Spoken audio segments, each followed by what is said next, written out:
Hey there, welcome back. So on to our second mobility session. This time we are doing another run warm up, but this time we're doing it in kneeling.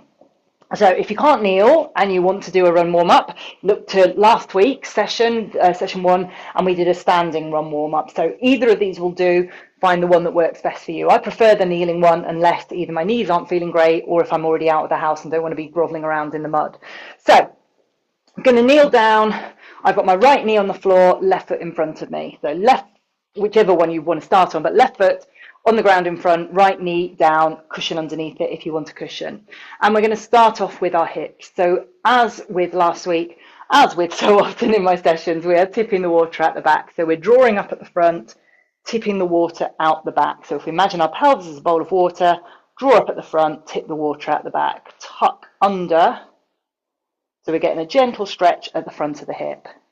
If as you do this, all you can feel is that your thighs are tight, you probably want to either stretch or roll your thighs first of all. So if that's always a limiter for you, get in the habit of first of all stretching or rolling your thighs so that you've loosened up those before we then go into your hip mobility, because if you're too tight in the thighs, you won't feel it in the hip.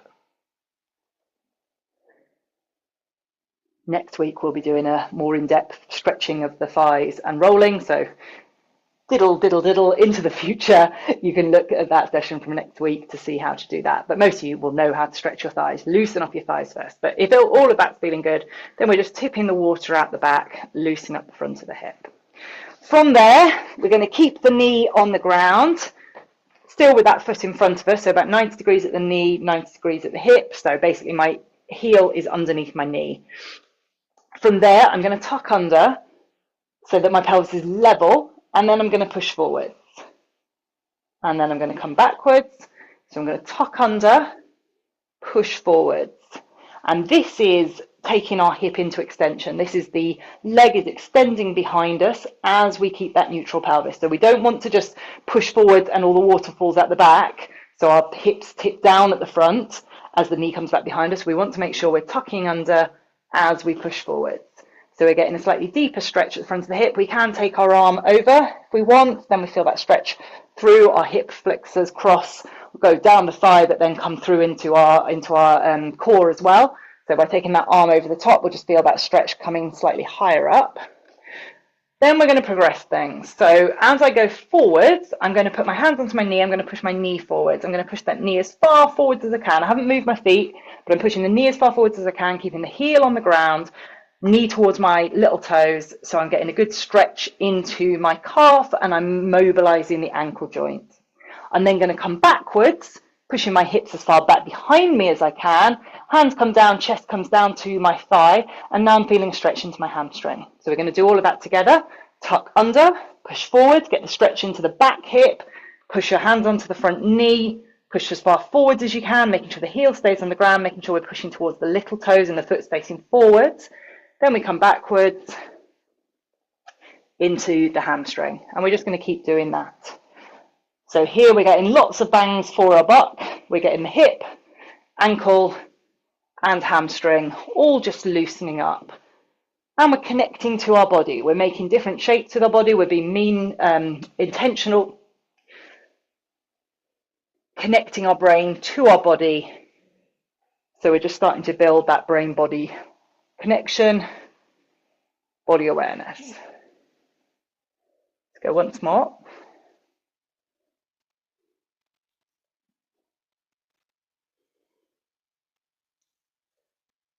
Lovely, then we're going to do all of that on the other side. And you can make this into a nicer pattern and everything, but I'll just keep it really simple for today so that we know what we're doing. So we're going to do exactly the same. Tucking under, tip the water out the back, release. In terms of how long we need to do this for, it's really going to depend. If you do this every day, and if you're not too tight and you don't spend too long seated, maybe you've got a standing desk or whatever, you don't need to do it for that long. If you don't do much hip mobility at all, if you're getting a really grumpy lower back, if you really struggle to engage your glutes, if there's an issue particularly that you're trying to address, then you'll need to do it for longer. The rule of thumb is we do a minute of hip mobility work for every hour we spend seated. I don't know many people who are meeting that. I wouldn't see that as an unachievable thing and therefore no point. I see it as something to try and work towards. So tucking that tailbone under. If you're not feeling it in the hip, as I say, try giving your quads a stretch, or it might just be you're not tight in the hips. Brilliant, hurrah. I would still check each time though, because sometimes we're not tight, sometimes we then find that we are. Then from there, we're going into that tuck under and push forwards. Don't worry about the knee and the hamstring first of all. Let's just get that hip loosened up. If we want to take the arm over, we can. Remember, we're not just pushing forwards, we're tucking under pelvis level as we push forwards.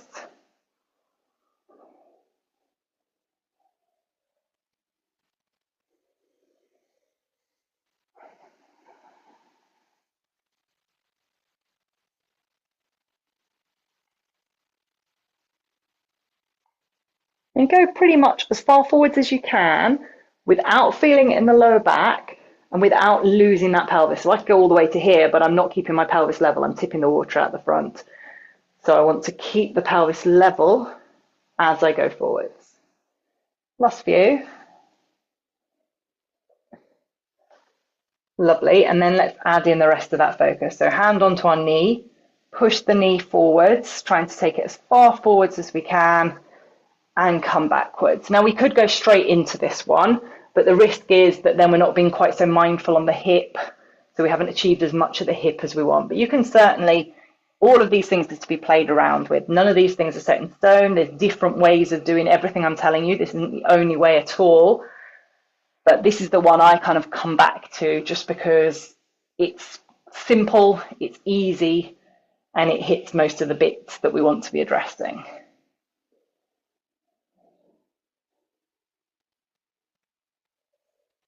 Not needing to move our feet about, we should just be able to pop forwards and then push backwards. So it's nice and smooth, just keeping moving.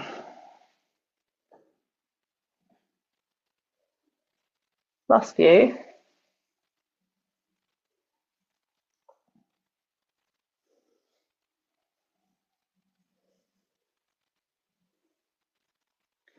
Lovely. From there, we want to go into our thoracic mobility. So, or no, sorry, let's do our adductors first of all. So I'm kneeling on one knee. I've got the other leg out to the side. I've got my foot facing forward, so my foot's flat on the ground, and I'm pushing my hips back behind me, and I'm coming back up. As I do that, I'm pushing that leg into the ground. So I'm pushing the outstretched leg into the ground, so I get this nice stretch down the inside here, but I'm working the muscle at the same time as stretching it. If it starts to get a little bit looser, I can take that foot a bit further away, just deepen that stretch, push the hips forwards, push the hips backwards. I can then take my toes up to the ceiling, exactly the same. I'm still pushing down into the ground with that outstretched leg.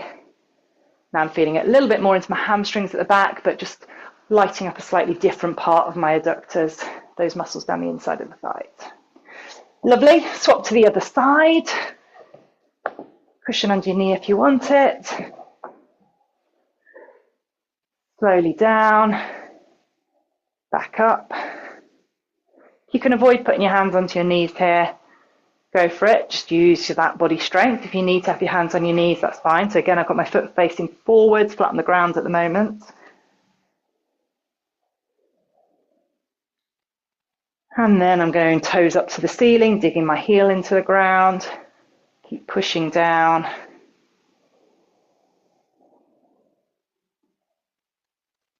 Lovely, last one. Then from there, sitting on the ground, legs out in front of me. I'm going to go left leg out in front of me, right leg onto the floor. Sorry, I'm wearing dark, so you can't quite see. I'm going to go slightly side on. So left leg out in front of me, right leg, foot on the floor. Then I'm going to take my left hand. I'm either going to put my left hand on my right knee, or I'm going to put the outside of my elbow onto my right knee, whichever you prefer. Right hand behind me, and I'm trying to turn to look behind me. But I want to make sure I lengthen up as I do that. So I'm going to breathe in, I'm going to lengthen up towards the ceiling, breathe out, turn behind me. I'm just using gentle leverage on this leg as I go. So breathe in, lengthen up, breathe out, turn. It's not really about, I said before, how far behind me I can see, but it's not really about what I can see, it's about what my chest can see. So imagine I've got a camera, like a body cam, on my chest. How far round the wall can I take photos with that camera on my chest? So I'm keeping my hips facing forwards as my chest moves relative to my hips. And then we'll do the other side. So right leg out straight, left foot on the floor, right hand either on the knee or elbow on the outside of the knee, whichever you prefer. Lengthen up and turn. So breathe in, lengthen up, breathe out, turn. Thinking about as you lengthen up, trying to keep it straight so we're not rounded forwards.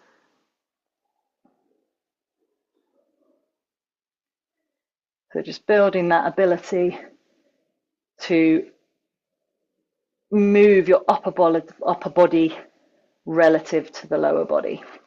Lovely. And then last one, you could do some glute bridges or something. I'm going to go into my standing knee hug. So hold on to balance, hold on for balance if you need to on this one. Standing on one leg, take the other knee out in front of you, bring it in towards your chest. And as I do that, I'm trying to get my standing leg glute working. If I'm not feeling it in my standing leg glute, it's probably because I'm still leaning forwards too much. So I want to really tuck my tailbone under. I'm using my knee as a lever to get to upright. Tuck my tailbone under as I stand up.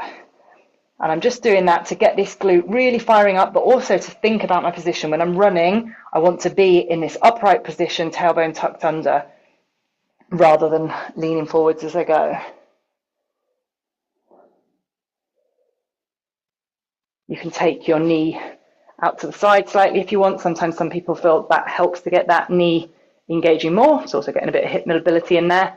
And then onto the other side. Sorry, the light's gone, but rather than fiddling around with it now, I think you can see me. All you need to do is stand on one leg. So keep thinking, using this lever as a way of getting me upright. It's helping to open up that hip as well. Hold on to something for balance if you need to, and get that glute firing up, and get your body just used to that upright position. Feeling what it feels like to have that glute engaged as you stand upright, rather than going into our kind of crawl forwards that we so often are in. Lovely. So, sorry, the light's gone awful there. It's the sun. It's a good thing. We should be celebrating it.